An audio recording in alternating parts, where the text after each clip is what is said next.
बापू।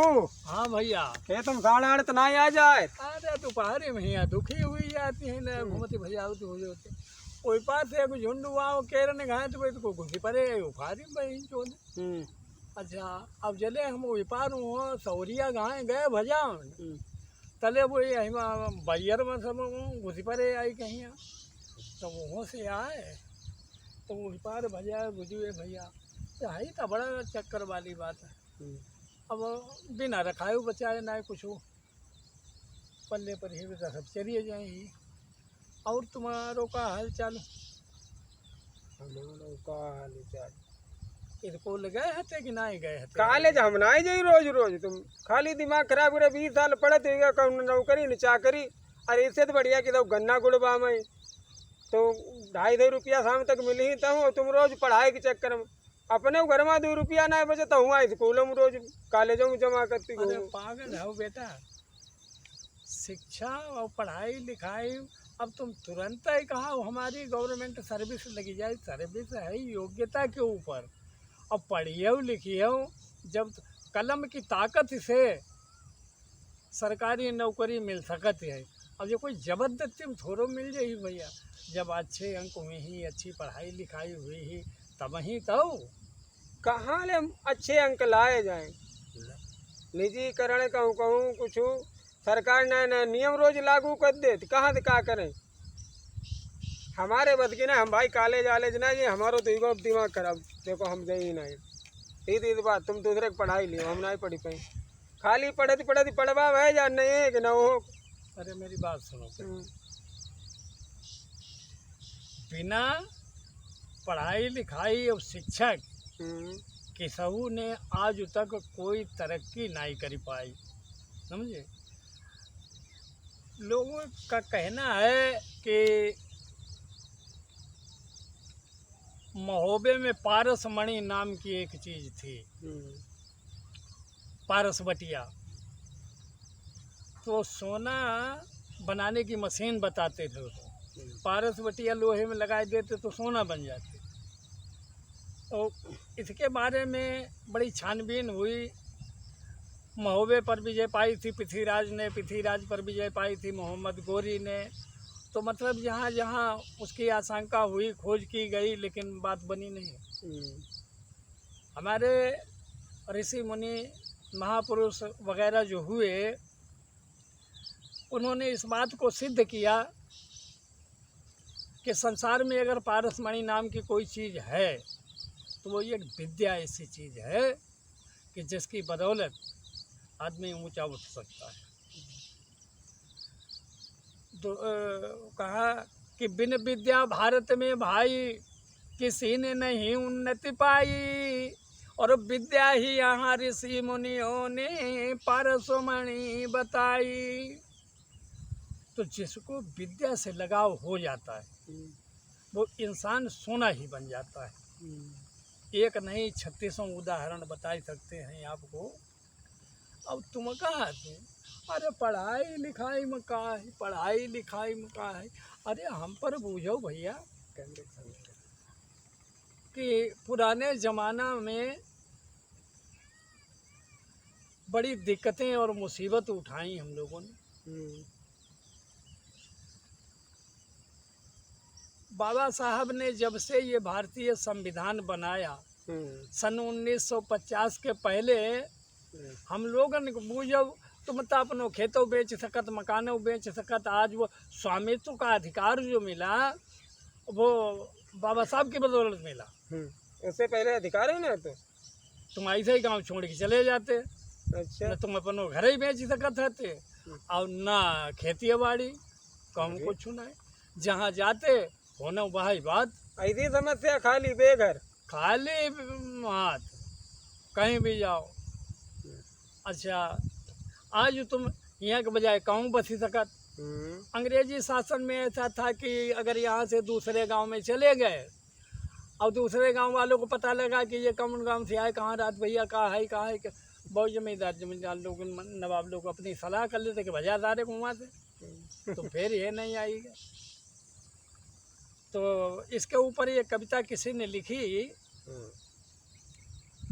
कि बाबा से पहले यानी सन 1950 के पहले बाबा से पहले दुखियारे थे हम तुम, और बड़ा कष्ट था जब उभारे थे हम तुम। और हम ही इंसान थे लेकिन बड़ा जुल्म था यहाँ बाबा से पहले, बड़ा जुल्म था यहाँ बाबा से पहले, दुखी था शोषित यहाँ बाबा से पहले।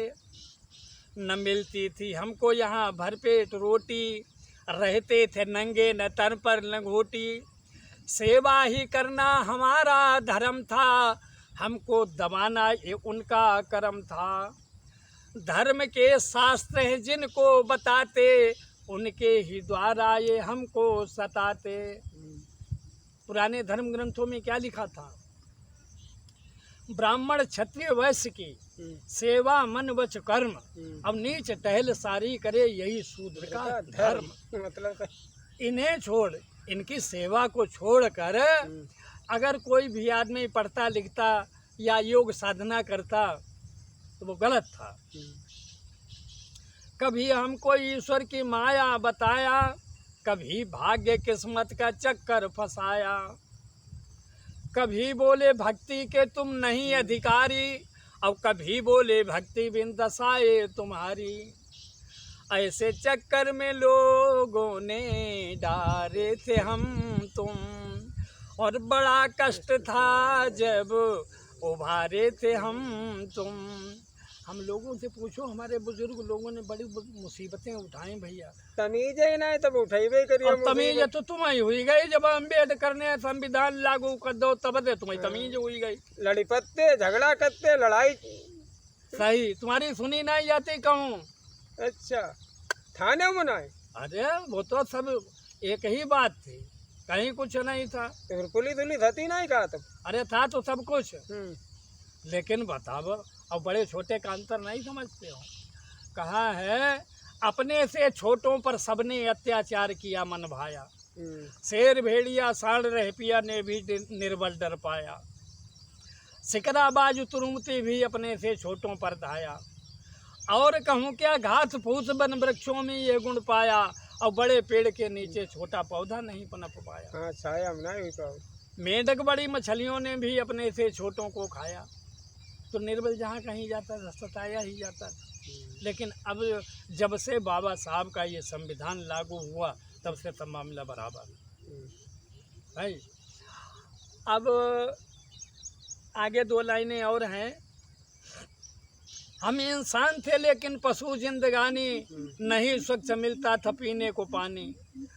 भोजन भी मिलता था रूखा व सूखा, कमा करके बच्चों में सोता था भूखा। अगर तुम्हें प्यास लगी होती तुम किसी कुआं पर या नल पर अपने आप चलाई के नहीं पी सकती हते। जाते न? अरे दूसरों को तुम्हें पियाऊ तो तब है तुम पी पाओ पानी। अच्छा, चाहे पिया दे बैठे रहो चुपचाप दूसरे के इंतजार हम। हाँ, तब तो वाकई बापू बहुत ही दिक्कत हुई। अरे बहुत भैया। अब तो जहाँ मन हुआ तो हने नल चलाए बैठे, और सबियत है बहुत। न मिलता था हमको भरपेट रोटी, रहते थे नंगे न तन पर लंगोटी। बाबा साहब ने जो संविधान बनाया उसके अंदर जो सहूलियतें हमें तुम्हें दी हैं वो इससे पहले नहीं थी। हम इंसान थे लेकिन पशु जिंदगानी, नहीं स्वच्छ मिलता था पीने को पानी। भोजन भी मिलता था रूखा व सूखा, कमा करके बच्चों में सोता था भूखा। रहने का नहीं था ठिकाना कोई ढंग का, जब चाहे उसको बना दे तिलंका। नाराज हुई गए माचिस घट्टी दे, हरा गोरू पाले बढ़िया गाय भैंसी देगी, रात में खुलवाई बेच ले। ठीक, माल जेबर को ऐसे मेहनत मजूरी करके इकट्ठा कर पाओ, थोड़ा बहुत डकैती डाल लो। पहले ऐसा बहुत कुछ होता था। बड़े आदमी आओ तो बंदूक वहीं ले घर में को पर माता तो होती बहुत बुरी तरह से। जेवर वेवर सब लेके चले जाए। मातारी बहन की इज्जत बेइज्जत करते थे वो अलग। अरे आज वो समस्याएं नहीं लल्ला, ये शिक्षा की बदौलत। अब तो बता ही रहे हो, फिर हमें वही कहना पड़ा। तो हम कह रहे थे अपनी लाइन जो बाबा ने आकर के हमको जगाया,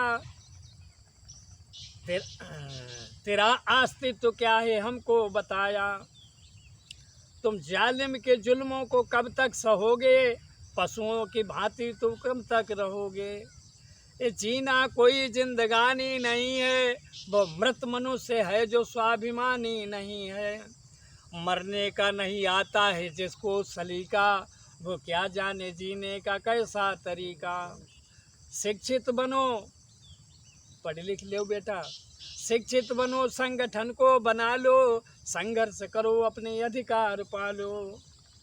अधिकार मांगे से मिलता नहीं है, और ताकत से लेते कोई देता नहीं। अधिकार शिक्षा की बदौलत लिया जा सकता है, संगठन की बदौलत लिया जा सकता है। और बाबा की आंखों के तारे थे हम तुम, बड़ा कष्ट था जब उभारे थे हम तुम। अरे कहावत है यार, तुम्हारे पल्ले नाई पति बड़े बूढ़े ने सुनी नहीं तुमने, बिना पढ़े नर पशु कहाँ मैं सदा तय करो दो को उठा में। जाता सुनी बापू हमने कई बार। अब तो सही यही बात तो हम तुम्हें बता रहे हैं। ना? अच्छा वही से सदियां गुजरी गई भैया, पता नहीं कब से सताए जाते हुए हैं। जब हम आप कह रहे अम्बेडकर हमारे तुम्हारे लिए एक भगवान थे, भगवान तो थे मेरे थे, और जिनके अधिकार छिन गए वो लोग क्या कहते, अरे जो साला शैतान पैदा हुई गया। जिसका नुकसान हुआ वो तो कहेगा कहेगा, वो कहेंगे साला शैतान पैदा हुई गया है। तो इससे बेहतर है बेटा ना, थोड़ा टाइम खर्च करो, कुछ पाने के लिए खोना पड़ता है भैया, परिश्रम करना पड़ता है। भाई तक तो हम सिर्फ नौकरी के चक्कर में पड़े रहते। अब हमें थोड़ा ज्ञान भाव कि वाकई विधिवत यदि पढ़ाई करी जाए तो अपने अधिकार समाज के उन्नति के लिए और अच्छे रहेगी। तो विधिवत पढ़ाई करें फिर से। हाँ अच्छा भैया, शिक्षा के ऊपर हमने ये वीडियो बनाया है। अगर आप लोगों को पसंद आए तो हमारा चैनल सब्सक्राइब करें, हाँ लाइक करें, शेयर जरूर करें। नमस्ते भैया। नमस्ते भैया, नमस्ते।